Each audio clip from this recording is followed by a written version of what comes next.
Em um dia quente de verão, Brenda Delgado recebeu um e-mail de seu ex-namorado. O casal namorava feliz há anos. Rick até mesmo deu a ela um anel de compromisso. Detetives afirmam que em fevereiro daquele ano, Rick decidiu dar fim a tudo. Ele simplesmente não estava mais feliz. Rick e Brenda continuaram amigos. Em junho, ele a informou por e-mail que estava namorando outra pessoa. Uma jovem encantadora chamada Kendra Hatcher. O único problema era que, enquanto Rick havia seguido em frente com sua vida felizmente, Brenda, bem, ela não havia.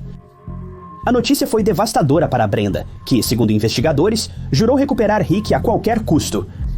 Ela estava determinada a derrubar tudo e todos que estivessem em seu caminho.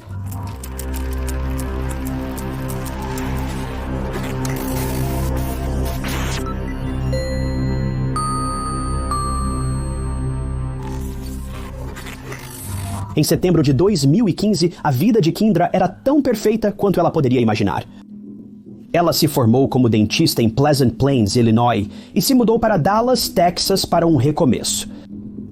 Enquanto a maioria dos dentistas aproveitaria a chance de abrir seu próprio consultório após anos de estudo, as escolhas de Kendra revelaram muito sobre quem ela era como pessoa.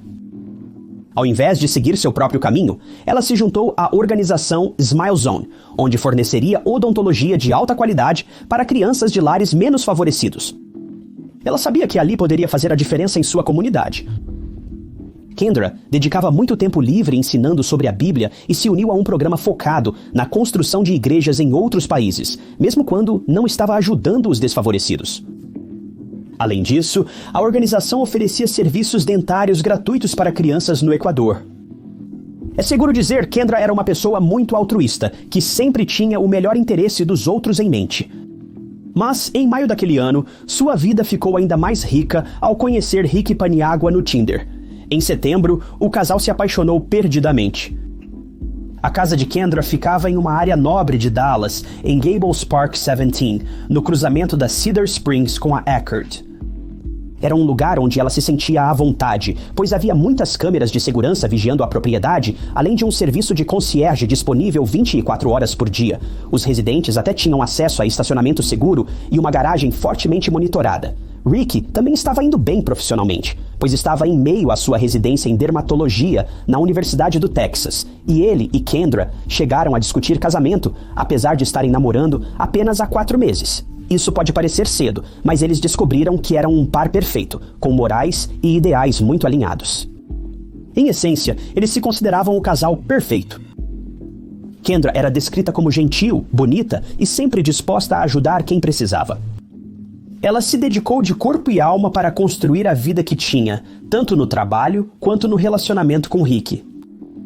Porém, como é comum, o sucesso e a felicidade de alguém podem gerar inúmeros conflitos para outra pessoa. O ciúme é um remédio amargo de engolir. Infelizmente, esse ciúme levou a um crime trágico que mudaria a vida de Rick para sempre e terminaria com Kendra perdendo a dela.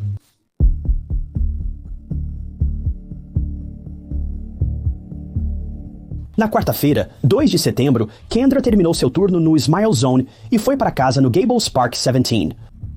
Ela estava ansiosa para o fim de semana, pois ela e Rick planejaram uma viagem ao México no feriado do Dia do Trabalho nos Estados Unidos da América.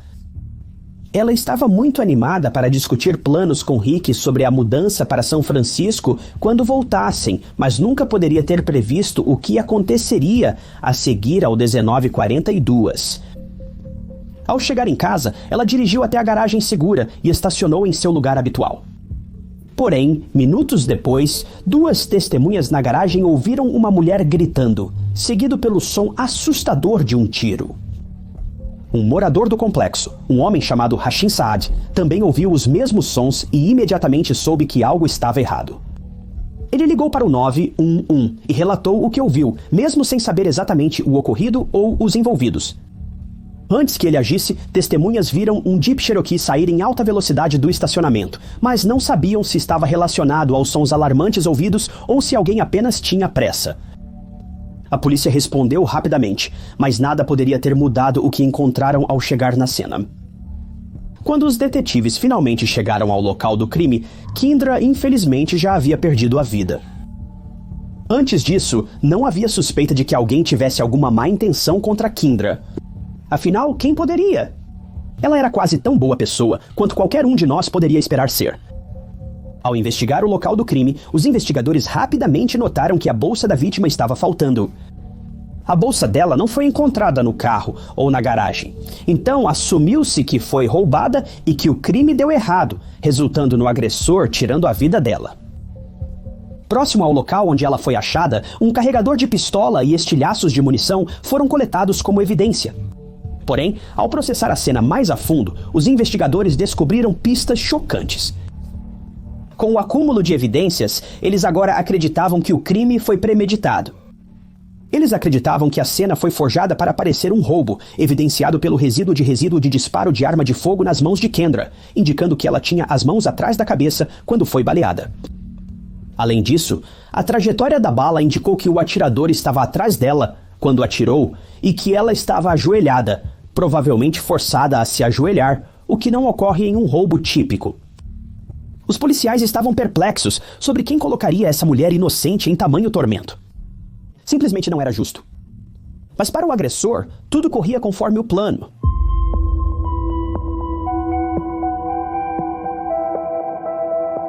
Depois de limpar a cena do crime, os detetives tiveram que dar a triste notícia ao namorado de Kendra, Ricky.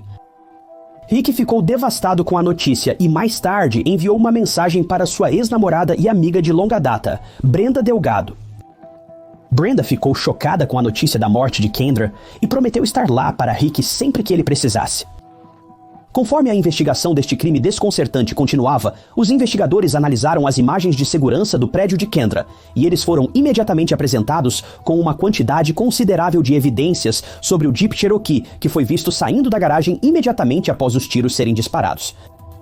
Mostrou o veículo chegando ao prédio às 7h15 da noite, 28 minutos antes. Kendra dirigiu para a garagem, onde câmeras capturaram um homem caminhando até o local do carro dela e retornando a um Jeep logo depois. Os investigadores tinham certeza de que este homem era o responsável pelo crime, mas não o reconheceram. Ou o Jeep em que ele foi visto. Depois descobriu-se que o homem não agiu sozinho, pois uma mulher foi vista dirigindo o Jeep logo após o homem voltar, evidenciando que o incidente foi planejado com antecedência.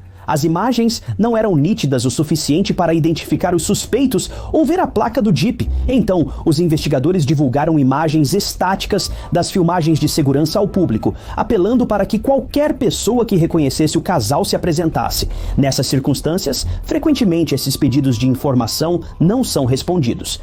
Seja porque ninguém consegue identificar os suspeitos ou porque as pessoas têm muito medo de se apresentar, temendo possíveis retaliações. Mas no caso de Kendra, o exato oposto era verdadeiro. Muito em breve após a divulgação dessas informações, José Luiz Ortiz veio a público com uma confissão surpreendente de que o Jeep no vídeo era dele, mas ele estava convicto de que não estava presente quando o crime foi cometido e que não tinha ideia de que seu carro se tornaria o foco de uma investigação de crime real. Normalmente, os investigadores seriam céticos sobre tais afirmações, mas Luiz Ortiz tinha mais informações que ajudariam a direcionar a investigação. Os detalhes não são apenas trágicos, mas também revoltantes. Surpreendentemente, quando os detetives falaram com José, o primeiro nome que foi mencionado foi o de Brenda Delgado, ex-namorada de Ricky, que foi descrita por sua família como uma pessoa íntegra e amorosa que se apegava às suas crenças e moral cristãs, e fazia parte de uma família amorosa. Ele afirmou que ela e Crystal Cortez, de 26 anos, o abordaram em 2 de setembro para perguntar se ele poderia trabalhar no carro de Cortez, que tinha um problema no motor. Ele concordou, e quando elas perguntaram se poderiam pegar seu Jeep emprestado por um dia, ele ficou mais do que feliz em ajudar. Ele sabia que as duas mulheres precisavam trabalhar, então sentiu que as estaria ajudando. Elas combinaram de se encontrar na casa do José após o trabalho, mas os planos mudaram repentinamente mais tarde naquele dia. Enquanto aguardava o Jeep, ele recebeu uma ligação da Brenda, sugerindo se encontrarem no restaurante Chili's. O pedido pareceu inocente o suficiente, e ele aceitou. Mas ao chegar, ficou perplexo ao descobrir que o carro e Crystal não estavam lá. As duas mulheres devolveriam seu Jeep mais tarde naquela noite, mas até então, ele já sabia que Kendra havia morrido e que seu carro foi usado no crime. Antes de chamar a polícia, Louise Ortiz confrontou Brenda sobre as imagens divulgadas e ela disse que era um veículo diferente capturado na câmera, tranquilizando-o. Foi uma mera coincidência que parecia exatamente com o dele. Mas ela então mudou sua história e admitiu que Crystal realmente dirigiu o Jeep até o prédio de Kendra, já que ela deveria pegar mercadorias ilegais para um amigo. É seguro dizer que José não ficou muito feliz com isso. Presumiu que algo deve ter dado errado no processo e que Kendra ou se envolveu ou perdeu a vida como uma espectadora inocente. E foi então que ele soube que tinha que se apresentar, já que a identificação do seu Jeep poderia ter consequências graves. José contou à polícia que, após confessar o real uso do Jeep, Brenda o instigou a ficar quieto, dizendo que ele poderia perder seu visto dos Estados Unidos da América. Cidadania se a polícia descobrisse que ele estava de alguma forma envolvido em um crime, mesmo que ele não estivesse. Para garantir que seu nome ficasse fora da investigação, ela sugeriu que ele pintasse o Jeep de uma cor diferente, e até se ofereceu para pagar por isso. Mas isso apenas aumentou suas suspeitas, pois ele percebeu que Brenda estava sendo manipuladora, e ele sabia que precisava limpar seu nome o mais rápido possível confessando à polícia, e foi exatamente isso que ele fez. A polícia imediatamente começou a rastrear Brenda.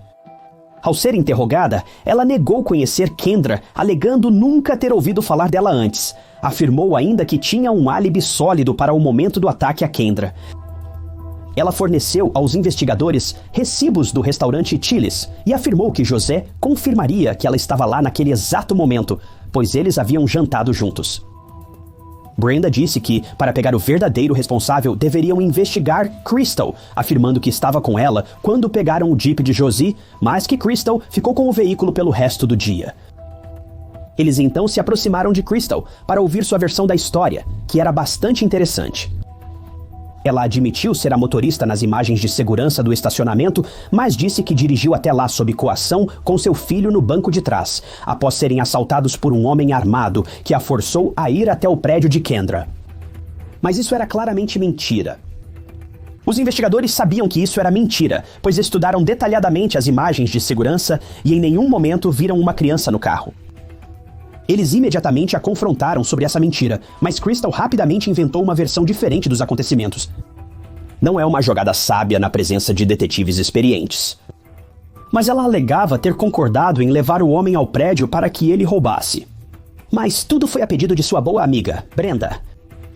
Mas ela insistiu que não sabia nada sobre o crime que ocorreu e que não tinha ideia de que alguém havia perdido a vida no processo. Neste ponto, Crystal confessou que era cúmplice, mas se recusou a cair sozinha, pois agora havia implicado Brenda, afirmando que só concordou em participar do roubo a pedido dela. Ela explicou que Brenda queria que o homem roubasse Kendra por ciúmes, já que seu ex-namorado, Ricky, agora a namorava. E o caso agora fazia muito mais sentido. Foi revelado que Brenda achou impossível aceitar o namoro de Ricky e Kendra quando descobriu. A polícia agora estava em cima de algo? Mas deixe-me dizer, isso é apenas a ponta do iceberg.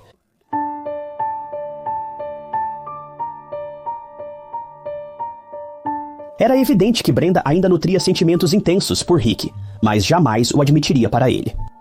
Ela encontrou formas de se manter informada sobre ele, com detalhes perturbadores o suficiente para arrepiar qualquer um.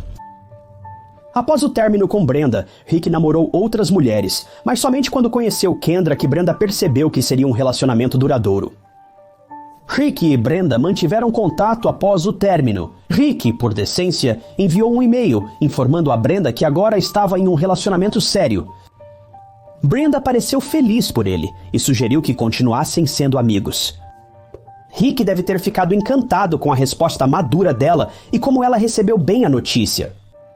Mas sem que ele soubesse, Brenda estava na verdade devastada com a notícia, e isso aparentemente teve um efeito muito sério sobre ela, já que ela então começou a fazer planos, junto com Crystal, para tirar Kendra do caminho. Brenda mantinha detalhes em segredo, mas Crystal percebeu o tamanho do problema em que estavam e decidiu se tornar testemunha da acusação, esperando uma sentença mais leve por seu envolvimento. Ela revelou que apenas 2 semanas após se conhecerem, ela e Brenda começaram a planejar tirar Kendra da vida de Rick, mesmo que isso significasse matá-la. Isso teria sido suficiente para dissuadir a maioria das pessoas de continuar a amizade. Surpreendentemente, Crystal concordou de imediato. Ficou evidente desde o começo que Brenda se tornou totalmente obcecada pelo relacionamento de Rick e Kendra, afetando sua vida diária. Ela faltou a vários turnos de trabalho, pois estava muito ocupada acompanhando Rick. Principalmente após acessar o e-mail dele e descobrir que planejavam não só sair de férias juntos, mas iniciar uma vida juntos. Ela disse a Crystal que sentia como se Kendra fosse uma impostora que havia tomado seu lugar, nos dando uma visão séria do estado mental em rápida deterioração em que ela se encontrava. A cada dia que passava, seus sentimentos ruins em relação a Kendra só aumentavam, e Brenda finalmente decidiu que a única maneira de recuperar Rick era tirar Kendra do caminho. Primeiro, ela procurou seu primo, Moses Martinez, e perguntou se ele atacaria Kendra com um taco de beisebol, mas ele recusou. Determinada, ela conversou com sua amiga Jennifer Escobar e propôs o mesmo, acreditando que o ataque deixaria Kendra em coma, para então tentar recuperar Rick. Jennifer também recusou. Brenda já havia invadido a conta de e-mail de Rick e passava a maior parte do tempo lendo suas correspondências e monitorando seus movimentos. Jennifer sabia que Brenda havia se tornado obcecada e estava perturbada pelo fato de que ela ainda tinha uma cópia das chaves da casa de Rick e acesso às contas bancárias dele, tudo sem o conhecimento do mesmo. Quando Jennifer recusou participar de seus planos, Brenda sugeriu que em vez de usar um taco de beisebol, ela poderia injetar algo fatal em Kendra, oferecendo um carro à substância para realizar o trabalho e $2.000 pelos problemas. Mas Jennifer recusou novamente. Brenda e Crystal se encontraram. Revelou-se que Crystal admirava sua nova amiga, que tinha um emprego estável, seu próprio lugar e ganhava um bom dinheiro, enquanto Crystal lutava para sobreviver como mãe solteira, trabalhando duro, mas ganhando pouco. Brenda deu a Crystal $500 para ajudá-la a planejar o ataque, conforme evidenciado por um comprovante de saque de caixa eletrônico encontrado posteriormente entre os pertences de Brenda. Agora precisavam encontrar alguém disposto a sujar as mãos e começaram a dirigir pela área onde Crystal morava, conhecida por sua má reputação. Se precisassem contratar alguém, este seria o local ideal.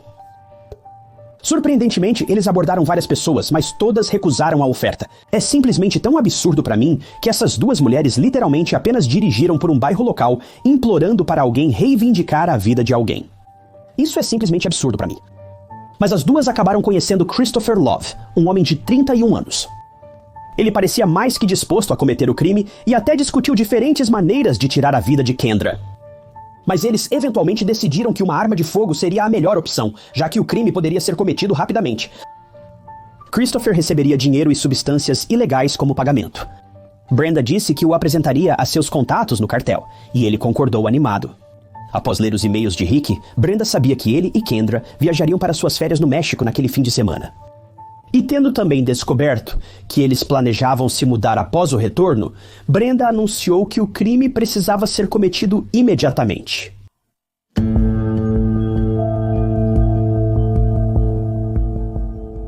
Enquanto Christopher esperava instruções de Brenda, ela e Crystal acompanharam Kendra para conhecer sua rotina diária. Elas descobriram onde ela trabalhava e, certa vez, usaram binóculos para espioná-la em seu escritório, sentadas do outro lado da rua, em uma loja de caridade do Exército da Salvação. Naquela tarde, elas a seguiram até em casa e notaram que poderiam adentrar a garagem do prédio ao esperar do lado de fora e acompanhar algum morador ao entrar. O portão permitia tempo suficiente para que isso fosse possível.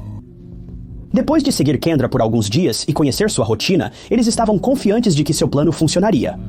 No 1º de setembro, os 3 cúmplices ensaiaram para assegurar que todos soubessem suas funções no dia seguinte.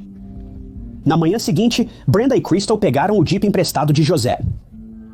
Depois, eles pegaram Christopher e deixaram Brenda na biblioteca de Carrollton. Christopher e Crystal viajaram para a Smile Zone. Crystal deixou Christopher lá, pois tinha que buscar seu filho e sobrinho na escola. Depois, ela os deixou na casa da avó e voltou para terminar o trabalho. Os dois viram Kendra saindo do trabalho após seu turno, mas a perderam no trânsito e chegaram ao prédio dela antes dela. Eles foram até a garagem para emboscá-la. Quando ela chegou, Christopher saiu do Jeep e seguiu o plano, enquanto Crystal ficou escondida. Após fugirem, eles dirigiram até a casa de Christopher, onde o deixaram. E então, Crystal retornou o Jeep para Joe's.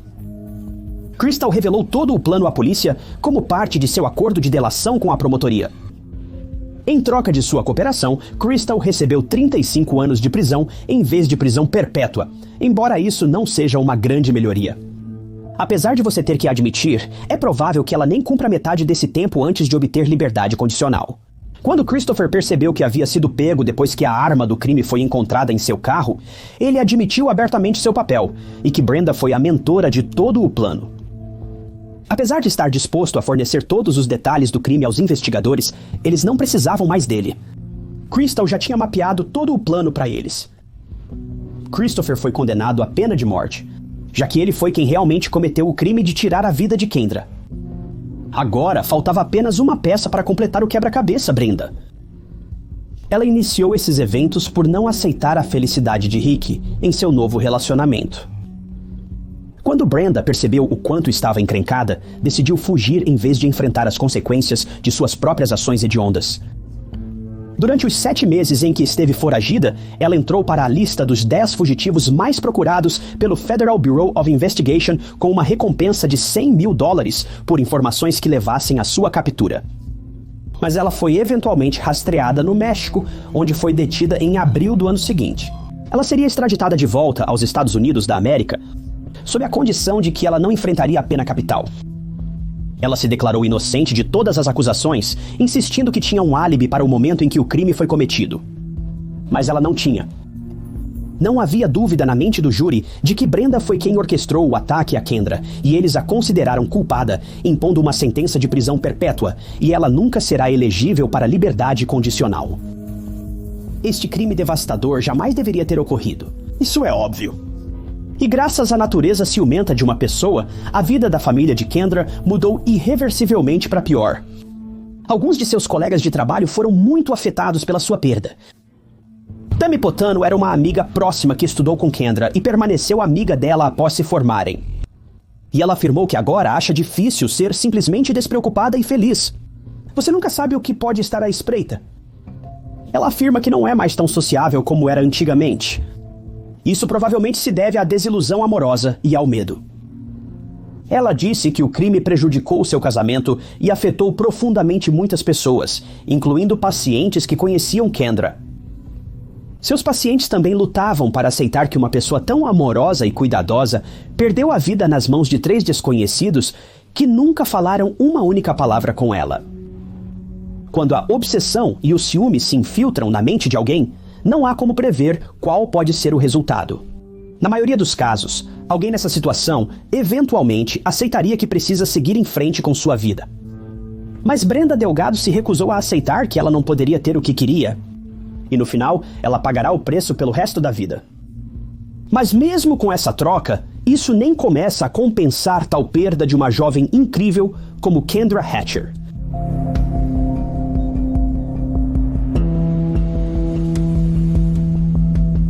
Obrigado por acompanharem mais um episódio de Histórias de Crimes Reais. Se você gostou deste vídeo, certifique-se de apertar o botão de curtir e talvez confira este outro caso interessante que eu cobri. Não se esqueça de se inscrever, é gratuito e mantém você atualizado com meus futuros uploads. Clique em participar abaixo para ver novos vídeos antes e apoiar o canal. Sou Ty Knots e vejo vocês no próximo vídeo.